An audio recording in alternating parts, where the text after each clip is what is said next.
Terry, welcome aboard to the show. So happy to have you today. Fun day, yeah. Looking forward to it.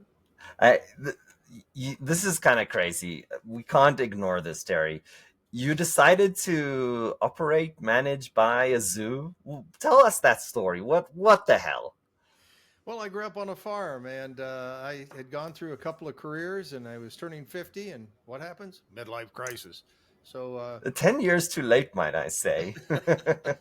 so I got a call from the ex-governor, and they said, "Hey, the zoo's going to close. It's losing $600,000. Would you be interested in going in with us? We're going to take it over as a nonprofit and run a zoo."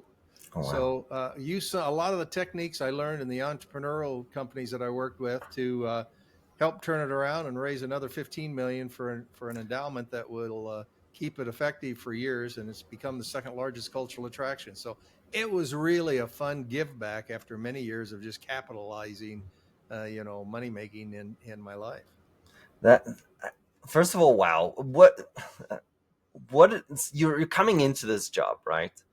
Um, what are you thinking to yourself on that first day? Like, how do you even think through what you're gonna do? Well, I figured, raising cattle and pigs can't be much different than giraffes and lions and tigers, but I learned a lot about what the importance of zoos Well, to cattle won't eat you, preservation. I guess. And, and then I started thinking, how are you going to make more money? Well, you realize that people coming into a zoo are usually 2 to 12, and they really have all of those. So you got to get more people through. So they were charging only, I think, $3.50 because it was run by the government organization. Now that, gosh, next door they're charging $25 in Omaha. Let's raise the price to $9.95, and then let's give away free tickets to anybody in the inner cities that can't afford it. Somebody comes in, we told the front desk, and you hear mom saying, "Oh, I don't know if we can afford it." Let them in free. What the heck? We immediately cash flowed it. But the other thing that we did was try to look for things to raise money that hadn't been done before. Mm. So a new exhibit would be great, but that costs 2 or 3 million bucks. So I thought, well, what do we have that's free at the zoo? Hmm. Well, all animals poop. So we decided to do an exhibit called Scoop on Poop. So kids could come in and they looked around and they saw all of the different kinds of poops of elephants and tigers and lions and all that. And doing that, they'd go home and tell their friends, and everybody started showing up. So we even got more in that age group. Oh, my lord. Then we thought we need young adults. At those days, we called them millennials. Yeah. And we brainstormed and thought, what do millennials like? Booze. So why not keep the zoo open at night and do zoo brew? So we had bands and all the animals were out and people could bring their date, but they don't have all these little kids running around Mm. to be able to do that. And all of a sudden, I think last year they sold $250,000 just in booze at night to have a really outdoor park entertainment that you could go to, and it became very successful. So we tried a lot of little crazy things that just like that didn't cost much, but built it up to get people to, so it was kind of hip. In fact, I think the gay and lesbian organization called and said, we lost our place for a Halloween night. Could we do the zoo at night? Well, you can imagine the board thinking daytime. Wait a minute, we can't do that during. No, they want to do it at night and have a party. Mm. So we had full drag shows and everything else at night, and it just went over great. And all of a sudden, Wow. we became kind of the hip new place. It wasn't just a little kiddie zoo. That's crazy. What were the crazy ideas that you tried that didn't work out? Another idea, which is pretty easy, we thought, well, how could we get more free publicity? So I Mm. contacted the local radio station and said, hey, I want to have a zoo parade. Would you host it? And they said, yeah, let's do it April 1st. Okay. So what we did Oh, was you turned it on that morning, and here was the governor leading the giraffe down Southwest Ninth, and behind him was the mayor leading a tiger. And I'd say, we'd break in between music, say, hey, tell us about the tiger. Well, the Amir tiger was in Africa, blah, blah, blah, blah, blah. And everybody's calling saying, we can't find that. We can't find it. Well, you can imagine that it was all fake because we pre-recorded it. You can't lead things down the street, but everybody was tuned in and talking about this zoo parade. But the best part was we found some extremely rare red bats. And mm. we think they came from Ohio, and we put them in a 50-gallon drum over the top. Cost all of $25 to do this. Danger red bats. And we talked about these exotic red bats, and you had to come see them. And we think they were from there. They might have come from Louisville, I guess, and it was all said Mm. and done. And then we put two base, well, basically what it was, where they were actual baseball bats we painted red, and then we put two baseballs on one of them and said to the parents, hey, can you tell which is the male and which is the female? And so just crazy things like that, that people would just start talking about the zoo, and it became kind of the hip place to go and things to see. What did what did you learn from that kind of unique experience, right? It's not your regular CEO gig, you would say. What was different about that which you took away? I took away, I think, that you have life experiences, some things that are just lucky. You know, I was going to be a math major. I thought I'd be a professor at a college Mm, somewhere. And the second year I was there, I passed out of a year of calc, year of physics, and everything was going great. And I just got bored. And somebody said, we can go over here and make a living. So I got into TV and then started into cable television. And I had my first failure and realized something that was lifelong. It's better to have tried and failed than to mm, succeed at doing nothing. And what it was I was doing TV when I was working with this cable TV firm. And I noticed I didn't have a 5 o'clock shadow at 5 o'clock on TV. So I wrote to uh, Gillette and told them, hey, I love your Track 2 razor. And if you need somebody for a commercial, call me. Well, I knew in 2 weeks they'd call me and I'd be headed for New York. 2 weeks of the day, I got the letter back and it said, dear mm, Mr. Rich, we appreciate your satisfaction. Unfortunately, you wrote the wrong company. But I wrote the wrong company, so I failed, you know? So I mm, really screwed up, but I kept thinking it was fun thinking about being on national television. mm, So I took a whole different path all of a sudden, the life changes that you do. And a couple of years later, I had a call from a local, my little hometown that said, hey, we're going to have a centennial and we've never had one. And we don't know whether we're 100 years, but we need some help with publicity. And I'd kind of done a little publicity in cable television. So I said, okay, I'll help. And I wrote my very first press release, and we decided to try to adopt a celebrity. We've never had anybody famous in 100 years. Let's adopt a celebrity. mm. So I sent out 44 letters to the New York Times, LA, just anybody I could think of. You know what? I failed again. 43 of the 44 letters, no one called back. But the one person that called was a guy from something called UPI. I'd never heard of it, UPI. Found out Mm. later it was United Press International. We put it on the national wires. And within a half hour, I had a call from the Johnny Carson show who said, we like the idea. We'd love to. Johnny's from Iowa. We are thinking about doing something. You got to guarantee we're first. Hell yes, you can be first, you know. Long story short, they came out, looked around, and talked about doing a satellite uplink and going live from Cooper. They'd never done it with the Carson show, with the Oh, Tonight wow. Show. But then they figured out they couldn't get it all done, so they decided to go ahead and let us come out and be on the Tonight Show. 20 million people watched us that night, Holy cow. all because I failed on 43 of the 44 times. So that's where the real experience in this whole entrepreneurial company, the cable company, that I got to meet a Ted Turner and others who tried and failed so many times, but no one ever remembers that. They remembered the successes. Yeah. And so it's just fun to be creative and try something new to try to make it work. Yeah, this is what's important to say is that this is not a unique experience. My favorite example, right? WD-40, the oil, the lubricant. Yes. The reason it's called WD-40, I don't know if you know this, they had 39 failed formulas, right? So, coincidentally, yours is also 40 something, but, that's it. You fail and fail and fail and fail. And maybe you succeed one, two times, percentage wise, 1 or 2%, but it can make the whole difference. And that's such an important point. I appreciate it. Yeah. And I realized in business, there are project managers. Mm, Project managers, okay, we're going to do this on this date. This is what we're going to do. And here's our ending. You have all these meetings. right. Well, they did that when they sent three people to the moon 10, 9, 8, 7, 6, 5, 4, 3, 2, 1, and they sent them up. Now, if they'd have been a project manager, they probably would have said, okay, we're done. We'll talk to you in a couple of weeks after you touch base on the moon and be back. But you know what? If you look at that Apollo mission, they failed over 90% of the time. They had to Yeah. keep course correcting and keep course correcting. So if you just try once and quit, you're never going to succeed in anything. So too many people have the greatest $1 million idea. And I got a couple for you at the end here if you want to invest. You just ask me, I'll tell it to you. But they fail once and they don't try it again. So Yeah. it's important to keep tweaking and get. I like to get 100 ideas at any one time, because when I learned in cable television knocking doors, I'd have to knock 100 doors to make 2 sales, and the same with ideas. You don't. Many people have an idea for a new company, and they try it and it fails, and they say, "Well, I can't do this." But Yeah. you really have to have 100 ideas so that when that first one doesn't work, you're ready with the second, the third, and ultimately it will.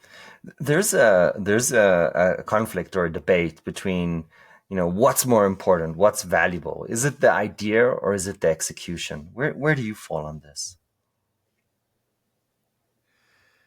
Well, it's like you set me up. I wrote a book called Dare to Dream, Dare to Act. I think it's a two-step process. What you want to try to do is when you are coming up with ideas is to sit down and write down as many ideas as you can. Keep a pencil by your bed because I always wake up in the middle of the night and think, oh God, there's a great idea, but I forget it the next day.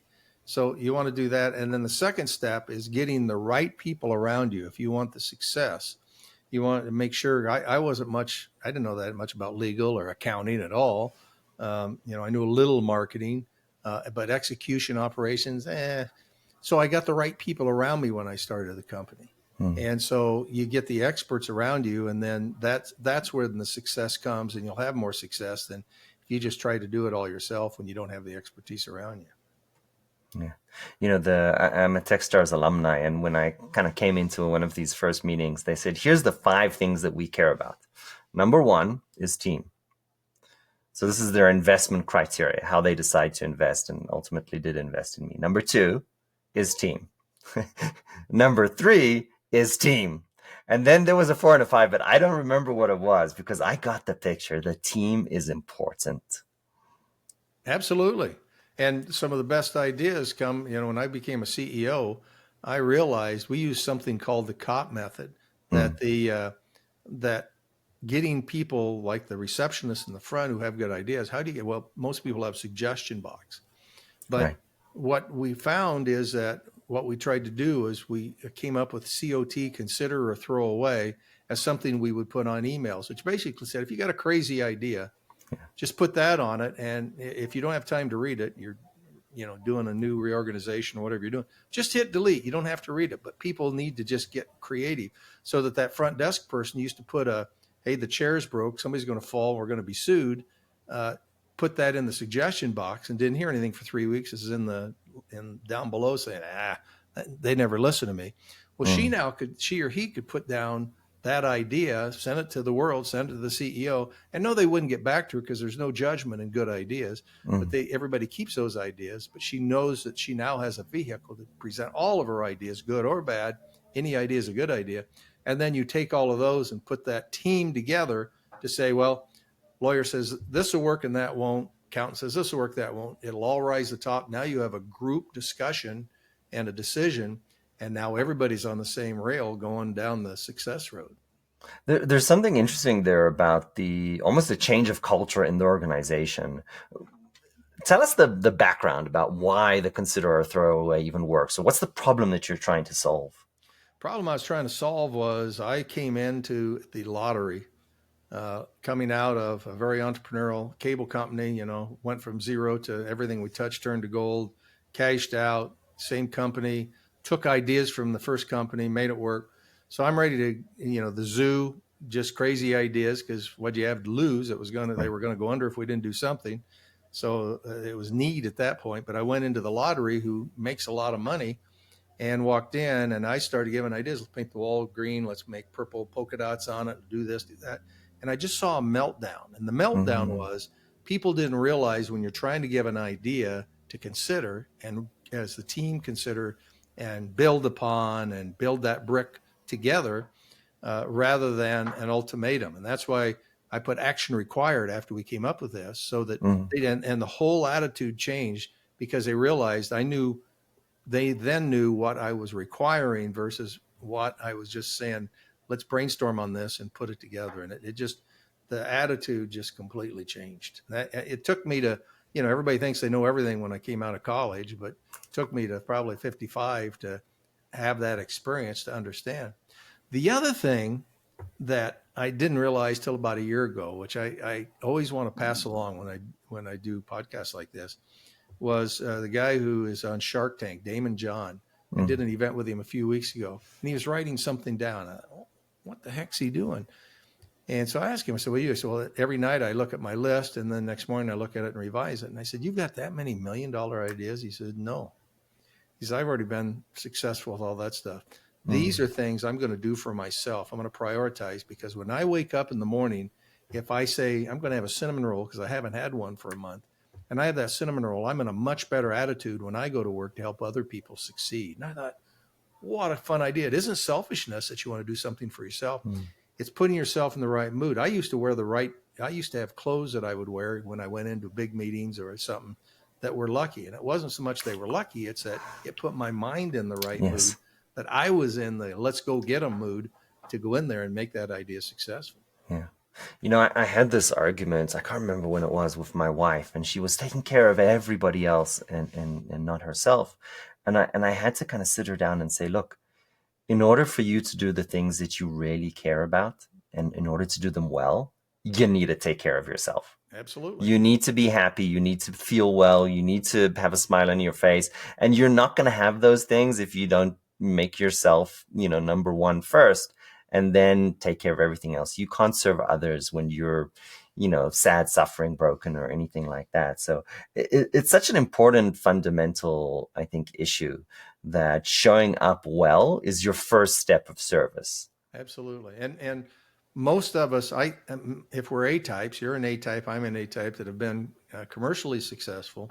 Um, it's tough to relax. I wish I would have Yeah. learned more on how to take a break and relax. And I'm working hard on that. Maybe it's a massage, maybe it's whatever. But I think what you're saying is in waking up in the morning, if you're in a good Yeah. mood, if you do something for yourself, you're Yeah. actually doing something for others because you're going to be in a good mood and be able to portray that That's and right. help others as you're doing it. You had one other in your question a little bit ago that hit me is the other key to success that I would recommend to anybody just starting out or in anything is to volunteer. Mm. And when I say Yeah. volunteer is you go into a company, if you want to be successful, if you go into a company and the boss says, hey, um, janitor's gone today and the toilet's plugged up. I need somebody to go clean that. Be the Yep. first to raise your hand. Yeah. Why is that? Because you get noticed and you learn new things by you do things. I got to do in the cable business. Nothing had ever been done like that before. They thought 4 channels were enough. That $6 was too much to pay for cable television. What do we pay today? $120. So I just in something like that, you are moving all the time, and the creativity and being able to raise your hand and try something new is so rewarding educationally to expand your mind. Yeah, my own experience is like my philosophy is like always say yes. Now there's a terrible dark side to that of like getting yourself burned out, and that we can talk through that. Especially if you But have your own company because you think every call is your last. yeah, this is fair. But the thing is that what I found myself getting into these situations, and always after the fact, I learned it to be so. I never knew exactly what I was getting myself into at the time, but it turned out that multiple times when you're the person who always says yes, sometimes what happens is that everybody else said no. Everybody else said no, and then you're going into this somewhat stupid or naive, and like, okay, yeah, I took this task on, I said yes, but then you get it done, and then suddenly you have this reputation of like, that's the only person that said yes and they got it done. Like, what a reputation. You know, success is like cocaine. Once you've Yeah. tasted that, where you've accomplished something no one else could have done or would do, Yeah. you want to do it again and again. And that's how I think sometimes it's tougher to relax because you're always looking for it. Yeah. Every time I go to the grocery store, I did it in 18 minutes. I wonder if I can do it in 17 tomorrow. My son, he timed like, this is not good. Like, we should not do this because it's not even safe. But it's I don't speed because of this. But it's kind of almost like a cultural thing. I pick him up from school every day. He tells me what time I arrived. And like, if it's over like a certain time, he's like, "Ah, Dad, you missed your target." He's like giving me these like performance reviews. Yeah, Um, that's you know, funny. it's kind of funny, right? It's almost this competitive culture. But talking about children, I feel like there's something that is almost, I don't know, fundamentally dangerous in one's ability to think that they're not able to do something, right? So for me, and I don't know how to do this. Maybe you have some wisdom to give me, and this is an incredibly personal and um, egoistic question because I truly am looking for help. How do you help people figure out that some of the barriers or many of the barriers that they put in place are just not real, and they can do much more than they even know? That's part of our society, I think, in that when I grew up in a smaller town, so I got to try all the different sports, and I get to try all this. Today, um, our kids go into, if you want to be a baseball player, you must pretty much commit to that by the time you're 5 and be on all Mm, the sports teams and all the way up. And in almost everything we do, you turn on TV or you find, if you like dancing, you turn on dancing and you see that J Lo's making all this money by right. dancing. And, And her dad, and running with her and singing at the same time, all those yeah, stories. I think Absolutely. drug dealers the same way. Everybody needs money, and I can't make it quick, so you go find somebody who will help you to sell drugs. I mean, it's relax.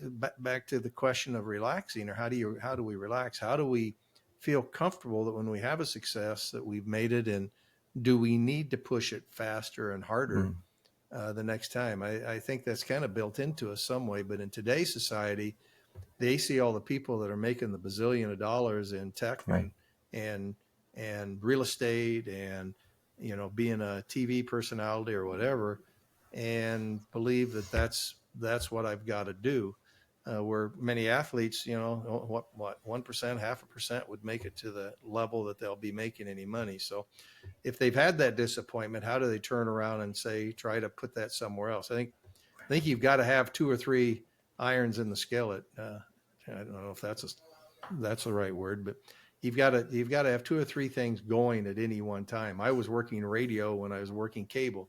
If cable didn't work, I knew I would could be a rock and roll DJ. Or when I had my own company, I didn't just do more. I was doing HBO free previews, producing those. I went out and bought two other companies and bought a radio station and the things that I enjoyed at the same time, knowing that if one failed, I would have something to back up. So I think having two or three hobbies or backups are important in that, and maybe is one thought. I love that. There's also, I think, something about these baby steps that kind of create this compounding interest effect, right? So, my own personal experience when I was, what was it? I want to say like 8 or 9 years old, I came back from school and I was so upset with my like report card that I tore it up. So my mother had to piece the report card. Oh my God, I don't believe I've ever told this story. She had to piece the report card together. And I was crying and I was upset. And it was just this breaking point of these other kids are doing, a question, getting a question in class. So they just do it and they move along. And then they get three, four more, and I can't do it. And then I'm like, why am I so different than these other kids? Why can't I be successful? Something's wrong with me. You blame yourself. I don't know. I got to the truth. I don't remember who it was. But somebody said, instead of jumping and do question number 12, start with question number 1. The teacher didn't say do it. That was out of the homework. It wasn't even expected of us. I said, do question number 1, and then do question number 2, then do question number 3. So what happened is that I just worked basically 10 times harder than anybody else. You do that day in, day out, year in, year out. What happens? Not only do you catch up with everybody else, you exceed them big time. And this concept of that, not only you can catch up, but you can exceed people, but just doing a little bit every day. And fast forward 20 years later, this manager of set comes to me and says, "Oh, Ari, you're a genius." And that made me angry. It's like, no, saying that you're a genius, that says to you that you were born with this skill. No, I worked my ass off, Mr. Sir. The skill though was hard work. I think Yes. maybe that's even a better answer than how people do it, because I'm one to try to skip two levels without hitting the first one. How can I do it quicker and how can I do it faster? And I think Yeah. the key to all of it is you're daring to act. Yes. You saw that and you needed to find the skill that would have you succeed at it. And I did the same thing, only I would try to shortcut it to make it faster, bigger, better, any way I could. So, but I worked hard. I worked hard at it. Where some people just wanted to say, "You need to give that to me," Yeah. and I think we see too much of that. Oh, I deserve it, so I give it to me. yeah. Victimism is a whole topic that I think you're just deciding to fail by deciding that you're a victim and you can't do anything. But Agreed. I think your point is so important because one of my economics professors, he basically said there's two ways to be successful in life. And what I've depicted is the work hard option. But there's another option, and that's, be smart, right? Instead of doing 10 things, you can do one and you can jump there. And I think that if our children or parents can teach their children to do both those things, one, know how to work smart, but also know how to work hard, then you can kind of choose what you want to do when. Sometimes you'll work hard, sometimes you work smart, sometimes you'll do both. But I think just having that fundamental skill can make such a difference in people's life. I'd agree. I think that part of it is when you talked about your son, that really kind of hit me. That I'm amazed at my kids and how they, my daughter, is just go go go all the time. Right. How they followed us as parents. So um, when we hear a lot during this political season about privilege or whatever, if a child is born without a father or without a mother, or and they're already disadvantaged because they haven't had a positive role model to follow up through that. But by your son saying that, they're already doing some of the organizational skills that you say now is what made you successful. He's looking and doing the same thing. He's following your path and in a way that is going to make him successful as he looks forward. And I find the same with my kids. So we don't realize how much impact we have as parents sometimes in making it work. It's kind of crazy because you really don't, right? I think my biggest fear is that what happens when we let go, right? What happens when they're on their own? And you can teach your children to work hard. You can try and forcefully make them smart by studying and doing all those things. But I think this thing that scares the shit out of me is how do you teach people to make good decisions? I made a really bad decision that could have turned my course completely around. I was in high school. I was a senior class, doing all this leadership stuff. And remember, I'm a poor farm kid, but something about my way my parents were on the school board and they did different things. They didn't have any money, but they taught me to, raise your hand and volunteer and do things. Well, we were taking the senior picture for the band picture. I'm in a black uniform as everybody else, and I see people whispering down. It comes to me and says, "Flip the bird." Mm. So in our senior picture for the band, we're all looking at the camera, flipping the bird. 2 weeks later, they came back, took pictures again. I didn't realize that everyone knew that they'd figured our joke out. Mm. So they weren't going to do it, and I'm the only one that did it. So I did it. And so all of a sudden, I'm faced with a dilemma of being kicked out of everything in high school and all Oh my wow. leadership and being completely ruining my life. And I talked to my band teacher, and he said, "Look," said, "my kids get in trouble too. Take your punishment and move on." So I Mm. think your point is your kids are going to screw up. So somehow you've got to teach them, understand it's better to have tried and failed than to succeed at doing nothing. You tried, it failed, but you've learned something, and now don't do that again, but move on. I mean, my kids have made different mistakes in their lives, and it's pretty amazing how once they've figured it out themselves and they've turned their life back around in something, how much more successful they are and how appreciative they are that you were there to be there to support in either case. I appreciate that. Um, Incredibly, time flies when you're having fun. We're at the end of the time, and we have only one scripted question in this show, Okay. and that is, and it's a hard one and it's a personal one at that. If you had to go back to, 20-something-year-old Terry, what would be your advice to him? What would be my advice? I think the biggest one is learn how to relax a little more. I wish maybe I had taken off for Europe, broke, and just learned a little more about the world and life.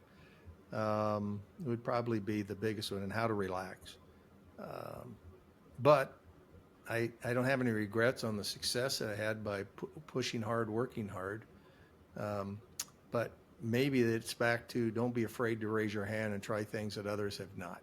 That probably is as big a one as any.